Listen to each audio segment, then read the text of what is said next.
wabarakatuh. Halo pemirsa, kembali lagi dengan saya Sofia Yu di Bangkalan TV. Nah, kali ini saya sedang mengunjungi tempat pelatihan First Course yang beralamatkan di Desa Melajah, Kecamatan Bangkalan, Kabupaten Bangkalan. Nah, kali ini saya akan berbincang-bincang dengan pengelola First Course ini. Bagaimana keseruannya? Ikuti selengkapnya.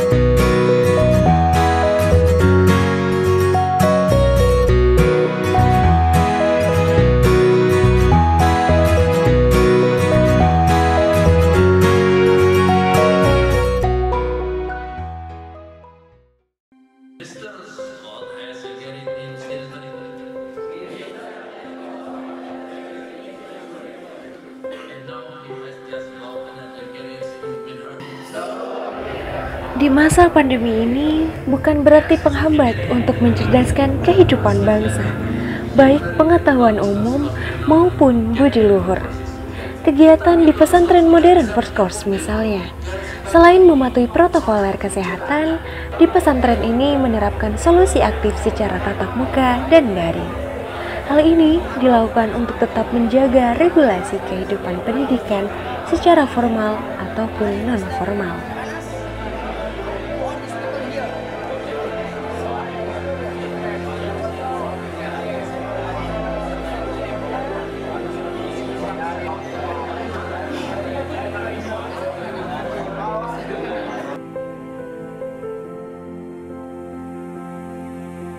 Nah, pemirsa, kali ini saya sudah bersama dengan Bapak Faris Al-Farisi selaku Headmaster First Course dan juga Bapak Dr. Andes Haji Ahmad Muzaki GH selaku pemerhati pendidikan sekaligus Dewan Pendidikan Bangkalan. Nah, perbincangan kali ini kita membahas mengenai bagaimana penyelenggaraan proses pelatihan atau kursus di lembaga First Course. Untuk yang pertama, saya akan menanyakan terlebih dahulu kepada Bapak Faris Al-Farisi selaku Headmaster First Course ini. Bapak, rata-rata umur murid yang masuk di First Course ini itu berapa, Bapak? 90% itu anak-anak kami adalah pasca mereka lulus SMA. Jadi antara 18 sampai ke 21. Kebanyakan itu karena memang lembaga kami adalah lembaga tingkatan pendidikan di mana lembaga kami ini adalah mereka yang habis dari lulusan SMA. Nah, memang untuk belajar ilmu perhotelan dan ilmu bahasa Inggris dan untuk kepelatihan di tingkatan kami, apalagi untuk menuju jenjang berikutnya untuk menuju ke suatu jenjang karir ya, itu mereka harus memang memiliki standarisasi, harus punya ijazah SMA. Setelah itu baru mereka belajar di pendidikan kami dengan standar D1 tingkatannya. Jadi mereka harus memang lulus SMA, rata-rata usianya itu ya 18 sampai 21. Untuk total atau jumlahnya atau banyaknya murid yang ada di First Course ini berapa, Bapak, kira-kira? Untuk saat ini itu sekitar antara 200 sampai 300. Namun karena memang kita mengalami fase yang sangat lama dari pandemi ini, sudah hampir 1,5 tahun saya perkiraan saya ini, dalam 1,5 tahun ini istilahnya fluktuasi atau nilai turun naik ya. Jadi mereka jumlahnya anak itu dari 300 ini kadang turun 250, 200 sampai 170-an. Jadi sampai sekarang ini sampai sekitar murid kami itu sekitar dari 120 sampai ke 200 siswa yang lagi aktif di lembaga kami. Ini disebabkan karena seperti tadi itu, karena adanya proses pandemi yang begitu lama ini, sehingga juga para siswa atau para santri yang kami namakan dengan santri bahasa Inggris kami di sini, ini adalah mereka yang memang siap betul-betul belajar, sehingga mereka walaupun dengan adanya pandemi ini semangat belajarnya masih tetap ada. namun ya tetap seperti tadi, beda dengan sebelum pandemi sebelumnya. Kalau di sebelum pandemi ini mereka antara 300 sampai 500 siswa. Sangat terasa sekali pandemi ini ke ya, kami, Pak, benar ya? sekali. Ya, selanjutnya Bapak, untuk alur pendaftaran dari murid ini bagaimana? Apalagi kan sekarang nih sedang masa pandemi seperti ini, pastinya ada perbedaan dari Jumlah, ya? Ya, alur pendaftaran dari sebelum pandemi dan setelah pandemi. Benar sekali, Ibu. Perbedaan sangat signifikan yang seperti saya utarakan tadi. Walaupun memang banyak kelulusan, karena kan memang kami itu biasanya pendaftaran itu sangat terasa ketika mereka lulus sekolah. Jadi masa-masa lulus sekolah itu ketika di bulan-bulan Juni-Juli. Setelah itu mereka biasanya banyak mendaftar ke kami itu setelah pasca Hari Raya Idul Fitri, Idul Adha. Karena itu memang sangat berhubungan dengan kelulusan sekolah. Pada saat seperti itu, lulusan sekolah itu karena mereka mau mengenyam pendidikan selanjutnya itu di lembaga kami dengan tingkatan D1 ini, mereka banyak mendaftar. Tapi setelah adanya pandemi ini, ada banyak ketentuan-ketentuan yang harus kita lalui, dan itu juga menjadi peraturan pemerintah seperti adanya protokol kesehatan, terus adanya pembatasan wilayah ya. Kita kalau yang sekarang ini kita kenal dengan PPKM ini, kalau sebelumnya kan kita ada lockdown atau juga ada PSBB ya, kalau dulu kita kenal lah. Sekarang ini kita adanya PPKM, apalagi juga PPKM nya sering adanya penambahan waktu, itu yang menjadikan kendala sehingga kami juga mengikuti kebijakan pemerintah itu dalam untuk mendaftarkan siswanya. Tapi kami juga memiliki manajemen dan program kebijakan sendiri, di mana kita memang program kami ini ada pasca sekitar 6 sampai 1 tahun program, sehingga siapapun yang mau daftar ke kami kita akan tertampung di sini. Jadi setiap saat dari jam 8 sampai jam 11, dari jam 4 sampai jam 5 sore. Nah, kemudian kita juga mengikuti protokol kesehatan. Jadi persyaratan yang harus dilakukan harus pakai masker, mencuci tangan, dan kemudian juga harus bawa, semua murid yang masuk itu harus bawa rapid antigen atau swab ya, seperti itu, swab antigen. Dan sekarang ini juga kita sudah mewajibkan kepada seluruh siswa, baik yang masuk ataupun yang sudah di dalam, mereka harus punya vaksin sertifikat. Artinya mereka harus memang sudah bervaksin. Karena memang terus terang, walaupun masih muda-muda, tapi kita tentu harus punya proteksi yang kuat dengan adanya vaksin. Begitu. Berarti untuk pendaftaran ini sifatnya offline ya Bapak? Langsung ke sini atau melalui daring juga bisa? Benar sekali, kita punya 2 program ini. Jadi tetap kita open di semua sistem ya. Jadi boleh melalui dengan online, bisa juga dengan offline. Tapi ya seperti tadi, kalau walaupun dengan online, kita juga tetap menerima, tapi kebanyakan kita banyak ada aturan-aturan yang datang, 90% itu datangnya dengan offline. Tetapi tetap protokol kesehatan harus dijaga. Bapak, apakah saat ini kan kita sedang menghadapi masa pandemi seperti ini, dan juga pemerintah juga memberikan kebijakan yaitu PPKM. Nah, apakah ada dampak dari PPKM ini di masa pandemi seperti ini terhadap kursus atau pelatihan ini? Lalu langkah seperti apa yang Bapak ambil dalam menyikapi masa PPKM ini, Bapak? Benar sekali. Ada banyak faktor yang menjadikan, kalau dibilang ini dampak, sangat berdampak. Semua orang ini, saya yakin ya, bukan hanya dari lembaga pendidikan, karena memang corona ini penyakit yang memang membawakan dampak ke seluruh kehidupan.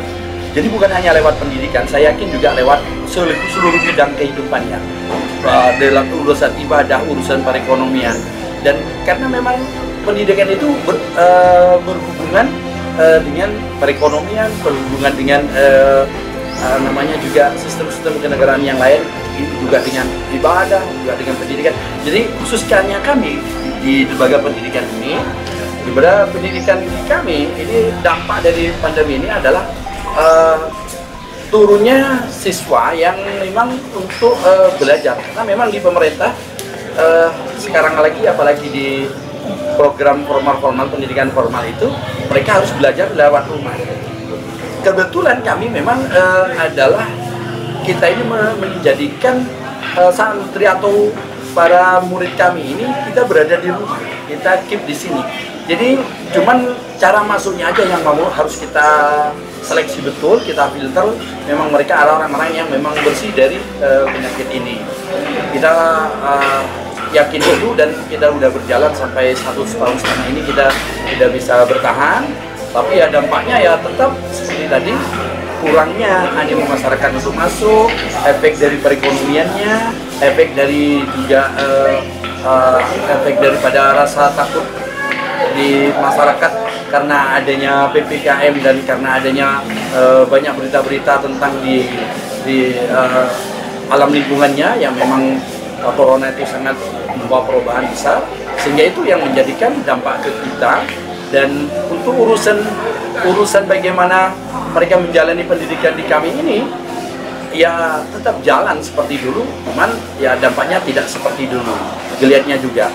Kalau kami dulu bisa mendatangkan banyak relasi-relasi yang dari luar, misalkan para agensi yang ada di Jawa dan Bali ini, juga kita juga berhubungan dengan agensi yang ada di Singapura, Thailand, dan juga di Malaysia. Itu ketika adanya lockdown ini semuanya tuh libur, semuanya nggak bisa jalan. Jadi sehingga itu sangat berdampak. Kita sudah tidak bisa mengirim anak-anak kita setelah mereka cakap ya dalam bahasa dan ilmu bahasa Inggris dan ilmu perhotelan ini, kita tidak bisa ngirim ke hotel, kita juga bisa ngirim ke agensi untuk mendapatkan pekerjaan karena adanya banyak keterbatasan ini. Ya. Iya. Adakah perubahan yang sangat signifikan yang terjadi di kursus ini, Bapak? Baik bisa kita bandingkan baik sebelum ataupun sesudah adanya pandemi ini, apakah ada perubahan yang sangat signifikan terlihat sekali, Bapak? Tingkatan semangatnya, yang pertama itu mereka semangatnya itu agak sedikit kendor ya. Itu yang sangat sedikit yang saya rasakan karena kita memang bersentuhan langsung dengan para siswa. Jadi mereka itu semangatnya itu, saya itu langkah-langkah yang mereka agendakan itu misalkan dalam 6 bulan atau 1 tahun ke depan mereka itu nggak ada karena adanya waktu yang belum tentu kapan berakhir pandemi ini. Ini semangat yang sangat signifikan buat mereka. Yang kedua adalah mereka mikir urusan ekonomi. Jadi ekonomi sangat berdampak ke mereka karena mereka terus mengeluarkan biaya, tapi pemasukan berkurang. Itu sangat berdampak sekali. Terus yang ketiga adalah seperti tadi, jumlah siswa yang dulunya itu mereka sangat antusias datang banyak, rotasinya itu dalam kita hitung 18 tahun ini mereka itu berjalan normal begitu, tapi dengan adanya seperti ini turun sekali. Jadi masyarakat ini mencoba untuk tidak bergerak kemana-mana. Ini yang sangat kami rasakan. Lebih utamanya ke arah psikis ya, Pak ya? Benar sekali. Ya, untuk pertanyaan terakhir nih untuk Bapak. Silakan. Adakah harapan untuk pelatihan atau kursus di First Force ini ke depannya seperti apa harapannya Bapak? Dan mungkin harapan dari Bapak untuk pemerintah untuk ke depannya ini seperti apa? Begini, setelah evaluasi dari kami selama ini, sejauh ini, tetap kami memiliki harapan supaya kita kembali ke normal dulu ya, seperti dulu lagi. Walaupun itu tidak mungkin, tapi dengan adanya herd immunity yang saya dengar program-program pemerintah itu, yaitu namanya itu kekebalan bersama. Mudah-mudahan itu adalah langkah-langkah yang dari pemerintah itu sangat berfungsi sekali, bermanfaat sekali ke kita, sehingga kita nanti akan kembali ke keadaan semula kembali. Jadi kami berharap semoga cepat berakhir semua perjalanan ini. Ya memang itu tidak, saya yakin pemerintah sudah menjalankan tugasnya dan saya yakin juga mereka sudah memiliki langkah-langkah.